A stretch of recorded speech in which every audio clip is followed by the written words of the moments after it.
The Infinity Stones are by far some of the most powerful objects that we've seen appear on the big screen to date. Their powers range far and wide, and thanks to Avengers Infinity War, we have seen what kinds of devastating effects that they can have on the entire universe. Now that we're moving into Avengers End Game knowing what Thanos is capable of with all 6 stones in his gauntlet, we figured we'd dive deeper into what exactly those stones can do, specifically all the things that they can do that our heroes may not expect. So today we're counting down our picks for the top 10 hidden Infinity Stones abilities. We're going to primarily be looking at the stones in their MCU incarnation rather than the comics. So with that in mind, let's jump in.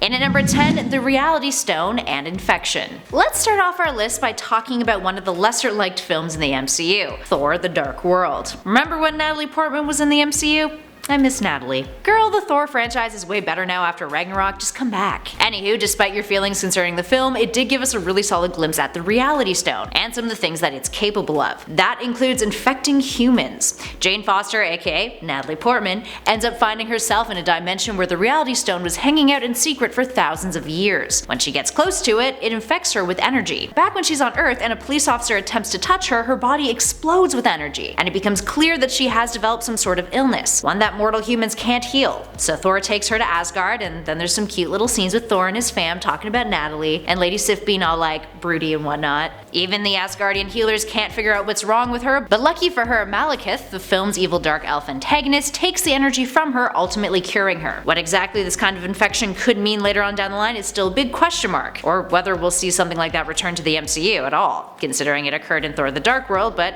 you know, still nonetheless it's neat. And at number 9, the Reality Stone and Protection. While we're on the topic of the Reality Stone infecting people, let's take a look at the flip side of being stuck with a stone-inspired illness. It protects its host. When Odin realizes that Jane Foster has been bonded to the stone, he gives Jane and Thor the lowdown on how the Reality Stone can differ from the other Infinity Stones, or relics as he calls them. According to him, I quote, "It seeks out host bodies, drawing strength from their life force. Now despite making one ill, the stone doesn't want its host to be killed off, so it'll protect that host from external threats. This is why that energy exploded out of Jane when the police officer tried to touch her. It's also how those Asgardian guards got their butts whooped when they tried to bring Jane back to Earth using force." And at number 8, the Mirror Dimension. Back in Doctor Strange's debut feature film, we got to see the Mirror Dimension up close and personal. Then during the battle on Titan in Avengers Infinity War, Doctor Strange attempted to trap Thanos in the Mirror Dimension as a means of protecting the universe from him, and from him causing any real damage. But that tactic did not work. This is thanks to the Power and Space Stones. Thanos used the 2 of them to shatter the entrance to the Mirror Dimension, countering Strange's attack before they even got inside of the dimension, meaning that some forms of magic just cannot compete with the awesome power of the stones. And surely if he had managed to trap the Mad Titan there, having the Space Stone would have gotten Thanos out of there in a jiffy.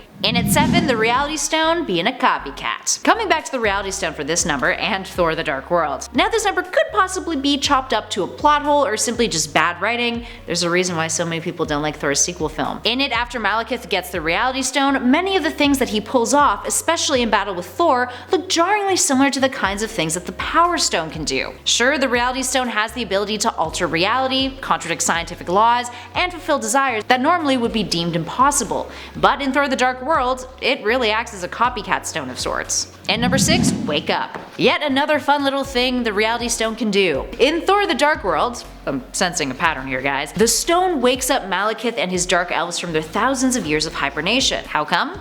Well, that's actually a really good question. The Reality Stone at times has a bit of a mind of its own, doing things like selecting hosts or being loyal to previous users. Malekith back in the day wanted to destroy the 9 realms using the stone in its ether form, and got close to doing it too before Asgard intervened and defeated them. So he and a group of his dark elves fought back, killed off their own, and eventually slunk away into hibernation. The Reality Stone being active again seemed to jumpstart them, waking them up. And at number 5, Mind Stone entering dreams. Moving on to a different stone at this number, the Mind Stone. So the Mind Stone is able to access an individual's subconscious, and by extension their dreams. It can also put characters into a dream state and manipulate those dreams. Now this occurred in the Ultimate Marvel Universe in the comics, in which Modi, the son of Thor and Hela, attempted to usher in another American Civil War by taking control of various characters, including his father, all while using the Mind Stone. While using it on Captain America though, he used the stone to send him to a utopian dream world as a means of distracting the hero. But Cap eventually broke free by breaking the specter that the stone was hosted in. And at number 4, the Time Stone and Resurrection. In most cases in works of fiction, regardless of whether or not it's in the Marvel Universe, meddling with life and death, specifically with resurrecting the dead, often comes with major consequences. But one thing we learned in the MCU in Avengers Infinity War was that the Time Stone is capable of resurrecting the dead, seemingly without major consequences. Or at least if it does have consequences, we haven't learned of them yet. This was the case at the end of the film, spoiler alert, but you really should have seen it by now, when Thanos uses the Time Stone to reverse time right before Scarlet Witch killed Vision, in an attempt to prevent the Mad Titan from getting his big purple mitts on the Mind Stone and completing his set of Infinity Stones. Thanos managed to go back in time just before Wanda is successful and then takes the Mind Stone out of Vision's body himself, killing Vision once again, but also claiming the last stone that he needed in the process. Up next, number 3, the Reality Stone and Teleportation. You may think it's just the Space Stone that is capable of teleportation, but often because of the wide scope of abilities that each of the stones have, their abilities can overlap slightly. For example, we've seen in the MCU that the Reality Stone can be used for teleportation. This occurred in Thor the Dark World when Malekith, who was also awakened by the Reality Stone, uses it to teleport to dodge Thor's attacks when the two duke it out in the film. While it may not allow him to jump around to different dimensions or travel great distances, its teleportation abilities gave him an upper hand when fighting the Asgardian god. And at number 2, the Mind Stone's All-Access Pass. The Mind Stone has the ability to tap into the universal subconscious of all living things. That's because it is literally the manifestation of the universal subconscious. Give that a think for a moment. That's a pretty darn scary thing. So with power as massive as that, it makes sense that in the comics, it would be trusted to Professor Charles Xavier, someone who has experienced what it's like to communicate with multiple minds at once. Thanks to his powers, the Mind Stone can access every single mind in the universe all at once. Not only can it act as a giant speakerphone to spread a message to everyone in the universe all at once,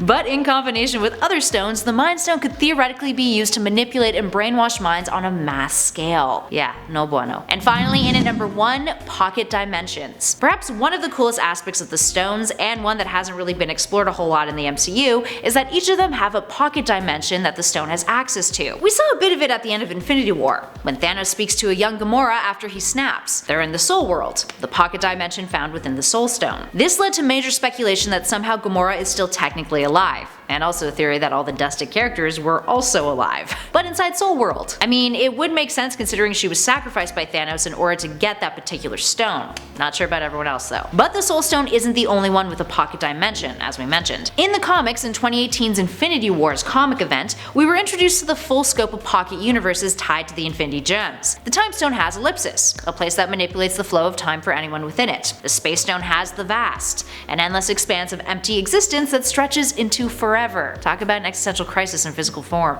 Ugh. Then there's the Mind Stone. It has the Mindscape, which allows the user to bring anything they imagine or dream of to life. It's also home to a race of individuals called the Sleepwalkers. Then there's the Power Stone, which has the pocket dimension of the Arena, which is essentially a coliseum of sorts where characters fight one another, which is ruled by Dynamis, who is the living embodiment of the power cosmic. And last but not least, we have the Reality Stone, home of the World Pool, which can be used to access alternate realities overseen by Archivist, the Chronicle of the Multiverse. What's super cool about the World Pool though is that all of the alternate realities are portrayed as an endless comic book collection. How very meta. Whether or not these other pocket universes will make their way into the MCU is yet to be known, but the potential is there, friends. Alright, there we have it. If you guys could have one of the Infinity Stones, which one would you choose? And why? Let us know in those comments below. Personally, I'd probably go for the Reality Stone. It's a bit of a jack of all trades now, isn't it? Also, if you'd like us to do a part 2 of this list where we focus more so on the stones in the comics, or Infinity Gems as they used to be called, give us a shout about that as well. If you dug this video, spread the love, hit that like button, and hit subscribe to hang out with us some more and become part of the Nerd Squad.